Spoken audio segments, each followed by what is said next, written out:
Hey everyone, my name is Simpzy. How you all doing? Welcome back to some more Crusader Kings 3. Here today on the channel, we're going to be starting a brand new campaign series as Prince Maegor. So, like, subscribe, all that good YouTube stuff. Would appreciate it. We are playing on the Sons of the Dragon scenario. Prince Maegor, soon to be King Maegor. Hopefully, if we're successful, we're going up against our brother Aegon the First of House Targaryen. So we're going to be playing as Maegor the Cruel, Maegor the Tyrant, Maegor the Unworthy. I've been rereading Fire and Blood, and I felt like doing a Maegor series. I feel like he's really hard done by. I know those books are in the perspective of the Maesters, and it's slanted and stuff, but Maegor did nothing wrong, in my opinion. He has the biggest dragon, he has Dark Sister and Blackfire, he has the support of Aegon's sister wife Visenya and Maegor. A strong ruler is needed against the weak Aenys. So in this playthrough, we want to stabilize against the Faith Militia. We need to give a firm hand to consolidate Targaryen power. Sometimes a tyrant is needed in lawless Westeros, and we must protect House Targaryen. Just as Aegon wanted to conquer the Seven Kingdoms, his son Maegor wants to conquer and bring stability back to the realm. I kind of am more of in favor of Aegon just conquering Westeros just because he wanted to, rather than the dream that we've seen in House of the Dragon. What do you guys think? Do you like Aegon's dream and prophecy? I don't know so much. But we're going against Aenys, one of the worst kings in Westeros, just because he's indecisive and weak. Not like his father at all. He really just failed to assert his royal authority. He mishandled the faith massively. He also just really didn't recognize the threat of Maegor. He just mishandled rebellions, was just too nice, and was scared and indecisive. So maybe there'll be more rebellions popping up with the Vulture King from Dawn and throughout the Riverlands and whatnot. So just going around Westeros to sort of gauge the opinion of the Lord Paramounts. Interesting, okay. So I wonder who will side with me. Ronald, the king who flew Arryn, is now imprisoned. Goran Greyjoy rules the Iron Islands. Brandon of House Stark rules in the north. So at the moment, my uncle Robert Baratheon is one of our kin, and then Dawn is free and independent. Okay, so we haven't got any crowns with us. We do have Blackfire and Dark Sister. Maegor wielded Blackfire, but according to Fire and Blood, Dark Sister was sat upon his bedhead in Dragonstone. We're going to go with the mother, because we want to try and increase our fertility. Now, he has a minus 50%, so there is a chance, a small chance, that he will have children, but we'll just have to see. We might have to rotate through a couple of wives. We're going to go with strategic focus, because we're going to be at war soon. The High Septon does not endorse us. So I can make an alliance with Robert Baratheon, the one hand.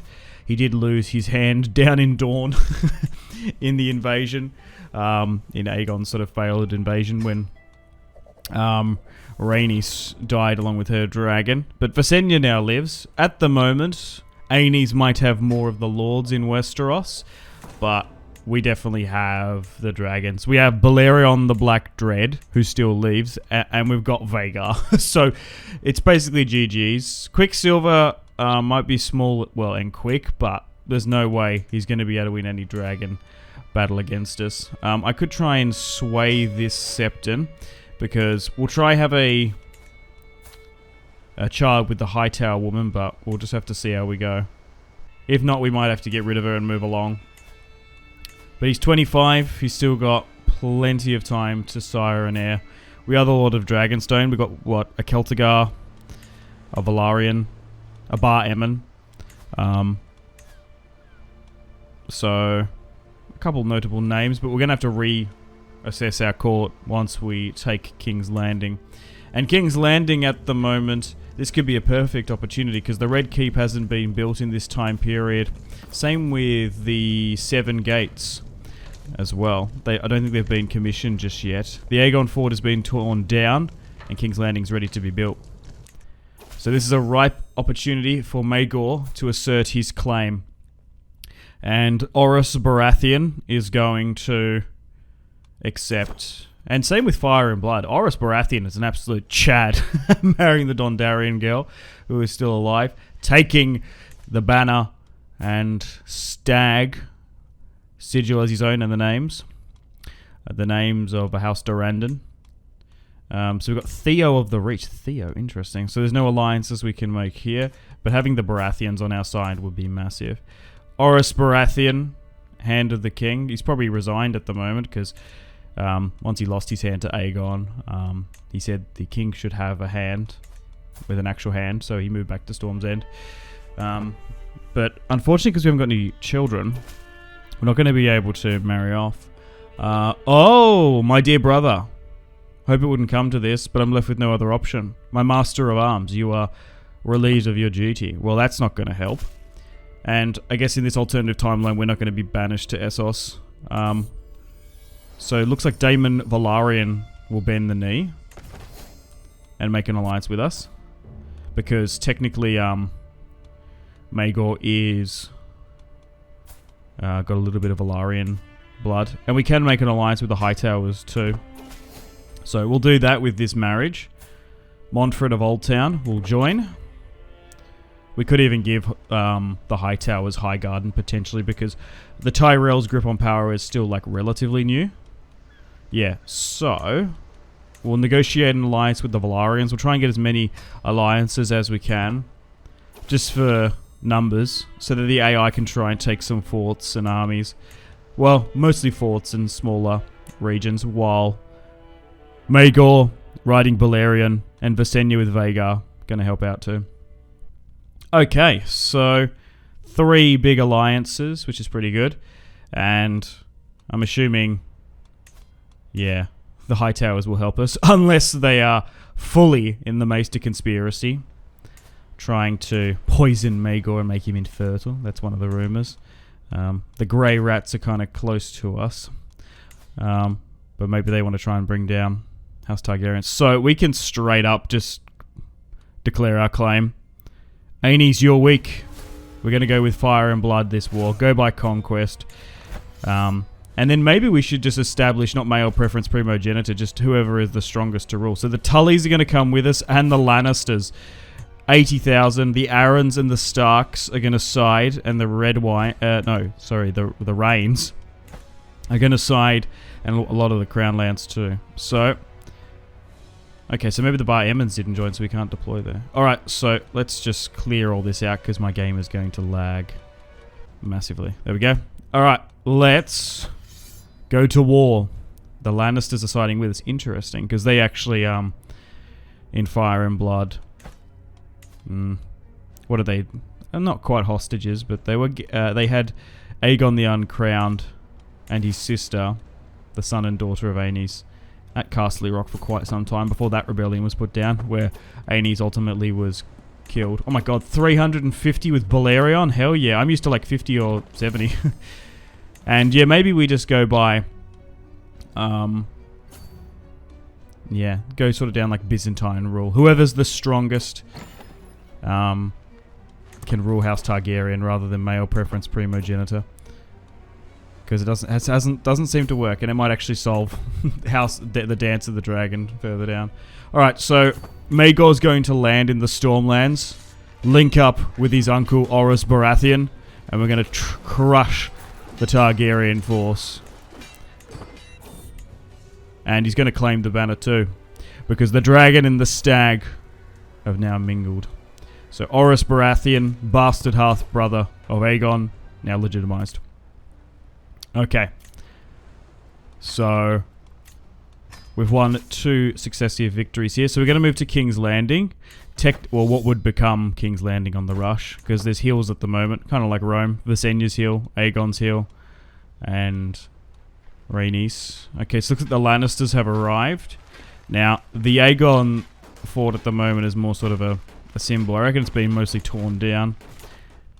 King's Landing wasn't a planned city, it just sort of sprawled up. It was quite interesting that the Durrandons actually invited Aegon and his dragons at one point to King's Landing in this area around the Rush to be a buffer zone between House Hoar. Man, the Durrandons kind of threw They ultimately got their house destroyed. Well, I don't know. I guess House Durand and the name didn't live on, but through Oris and the Baratheons, they did. And then down came Bobby B, destroyed a 200-year-old dynasty with one stroke of his hammer on the trident. But nearly half Targaryen. Oh no! Okay. Right, so we're looking well here. I don't think the Hightower girl has another partner. Alright, 77%. The cannibal still roams. There's still a lot of other bigger dragons. I don't think Vermithor's been born yet. There might be the cannibal and a couple of others. I'm not too sure. But at the moment, 2 dragons apiece. They got some in the Riverlands. Oh, here we go. Okay, so looks like the Arryns and the Starks are further north.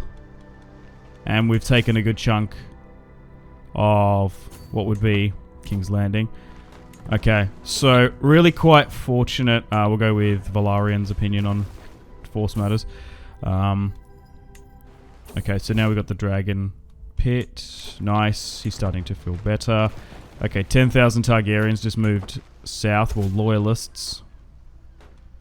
Okay, looks like House Celtigar wants to come and bend the knee. Okay. Right, let's make sure they don't capture the Aegon fort. Let's try and get rid of that other 10,000. Another glorious victory. We just need to take some forts. Let's move up to Castle Stokeworth and start burning castles in and around the Crown Lands. Now, I'm not going to use Balerion just yet. I don't want to get him wounded. We don't need to. We've got the numbers. Nice. And that's it. We've won. Can I take Prince Jaehaerys as a hostage? No, you should be able to. Because Aenys does have a lot of children. We could potentially marry one of his daughters. I think we do at one point, but we'll see. Alright, let's force the demands and deal with the traitors. And I guess we allow Dowager Queen Visenya to help us out too.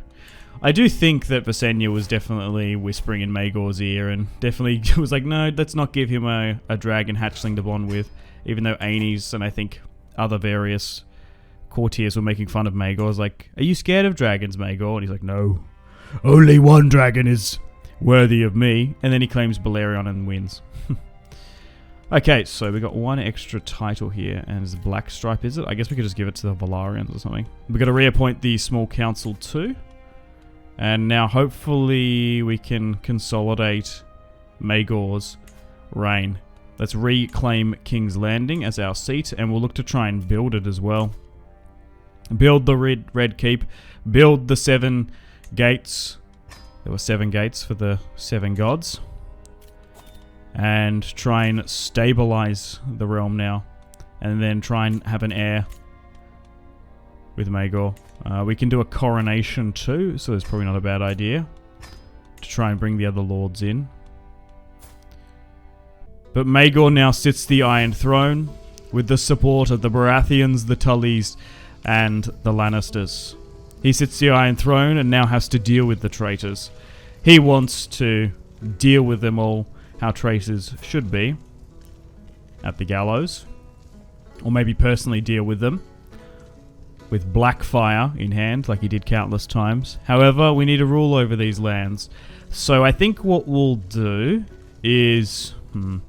So Lord Robin of Ashmark of House Marbrand, a smaller house, he was just doing the Lannisters' bidding. I think we'll pardon the Low Lords and the Lord Paramounts or people of like significant influence. They can probably be sent to the wall. So here, Lord Jontas Arryn, who actually imprisoned his cousin, he was already... that happened, like they got rid of him and then gave it to the other Arryns, didn't they too? So we're going to banish Lord Jontas. We're going to send him to the wall. He's joined the Night's Watch. You do have the choice. Blackfire or the wall. And some of these smaller rebellious houses like House Wild. Brandon Stark should join the Night's Watch. Send the traitor to the wall. He should be all down for it. Lord Merritt Frey of the Crossing. Even though I don't like the phrase, we'll pardon them. Broom, House Dondarrion. Yeah, so the Bar Emmons actually joined them. Interesting. So that's why we couldn't land there exactly. Interesting. Byron Castamere can be pardoned too. And we're just going through how Swan can be pardoned. Oh, okay, so what happens with Aenys? He does have Quicksilver too. What do we do with my brother? I'm going to send him to the wall. But if he doesn't want to join, we'll give him Balerion, but he did. Aenys is going to join the Night's Watch. Oh, okay, but Brandon has escaped and has declared his independence, I guess. Okay, so it looks like we're going north to deal with the Starks. And a couple of houses have sworn fealty with him. So Aenys has gone up to the Night's Watch with Quicksilver. He actually might like it up there. It's a little bit more of a simpler life. Okay, and let's try and pardon some of the rest. Okay, so we need to give Black Stripe. So at the moment, the line of succession... Oh, wow. So House Velaryon, like actually House Velaryon, could inherit the throne. Interesting. So Visenya isn't going to live much longer. So Daemon is kind of my heir. Interesting. Not bad. Not like one of those strong Velaryons of Rhaenyra's ilk. Yeah, so Visenya's 69 now. Still rides Vhagar. House Massey. Interesting. Yeah. Because my grandmother is a Velaryon. Okay, well, we're going to have to see if there's any decisions to do, if we can. We can set a personal coat of arms, no. Yeah, let's build some pilgrim roads. So, let's do that at King's Landing. We now have 20,000 we can control and command. So, maybe we do that. Okay, the Starks have nearly 30,000. There are some rebellious Stormlanders too. So some of the traitors I've pardoned have risen up against me again, which is annoying. Milk of Almond. No, a travelling woman wants to give us some milk of the poppy. We're going to decline that. So we'll rally the banners once more and look to go north to deal with the Starks. He's refused to join the Night's Watch. Yeah, you sided with Aenys. That was your mistake. Alright, let's move north as Balerion the Black Dread and his Dark Wings go north. We're going to allow Sir Victor Velaryon to join the Kingsguard, 21. And I believe, I can't remember if it was Visenya or was it Rhaena? I think it was Visenya who was like, you need 7 Kingsguard members to defend you. Oh my god, the Starks have just come down here with Lord Brandon. And he just lost. So let's go north.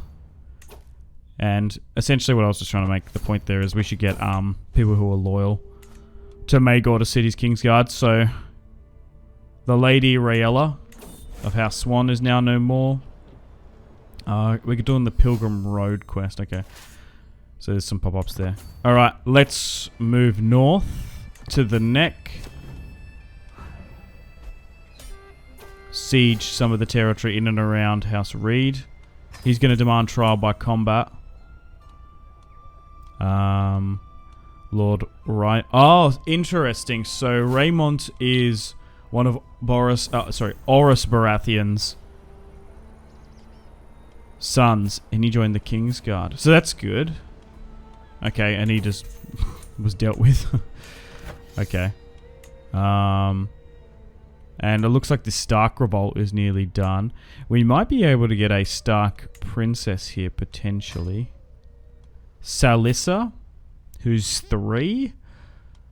Having a Stark might be a good idea. I should always do this, try and get hostages where we can.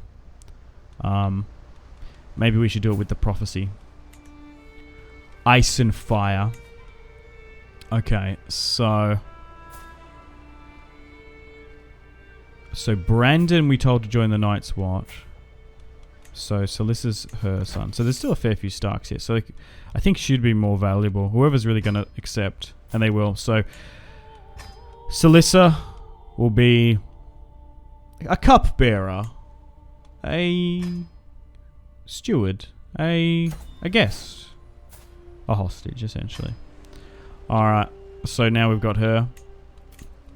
Not heir, so we're better off just getting brothers and sons rather than direct heir hostages. Going down Galliant, which is interesting. Okay. So let's try and ransom some more here. And we've just defeated this short Stark rebellion. Okay, so King Maegor now sits the Iron Throne.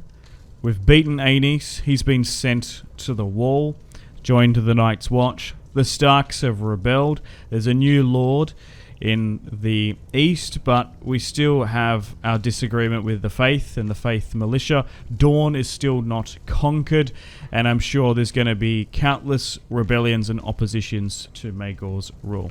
So, unfortunately on that note, I'm going to wrap things up here. Thank you very much for watching. Like, subscribe, all that good YouTube stuff. Let me know in the comments how great Maegor is and is the true heir of Aegon. I would really love that.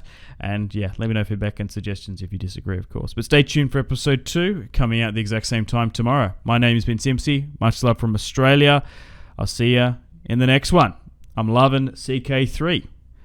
Once again, I'm really enjoying it.